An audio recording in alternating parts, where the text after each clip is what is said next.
संतश्रेष्ठ ज्ञानेश्वर माऊलींचा आणि संत सूर्य तुकाराम महाराजांच्या पालखीचा मुक्काम खरंच पुण्यात आहे। पंढरपूर वारीतील या वारकऱ्यांसाठी पुण्यामध्ये आरोग्य वारी सुद्धा सुरू आहे। सिम्बायोसिस विद्यापीठाच्या माध्यमातून गेली 24 वर्षांपासून पुण्यामध्ये आरोग्य वारी केली जाते।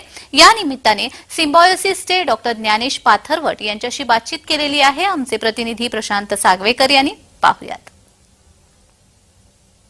जय हरी विठ्ठल। मी आता पुण्यामध्ये आहे आणि आज माऊलींची आणि तुकाराम महाराजांची पालखी पुण्यात वास्तव्य करते आणि त्या अनुषंगाने वेगवेगळ्या गोष्टी पुण्यामध्ये घडतायत। माझ्या पाठीमागे तुम्ही पाहताय ही आरोग्यवारी सुरू आहे आणि या आरोग्यवारीचं आयोजन हे सिम्बायोसिस विद्यापीठाने केलंय पुण्यातल्या आणि दरवर्षी ही सेवा हे विद्यापीठ करत असतं।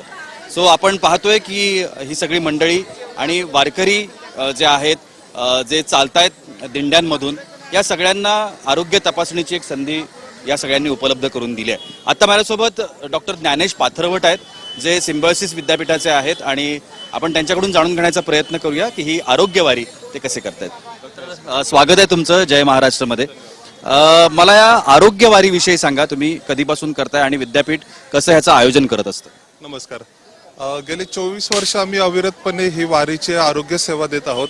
सिम्बायोसिस आदिमत विद्यापीठातर्फे आणि सौ शिलाराज साळवे ट्रस्ट यांच्या माध्यमातून आम्ही गेली 24 वर्षे सेवा देत आहोत। सातत्याने आमचं सुरू असतं, आम्ही जेजुरीपर्यंत ही सेवा देतो।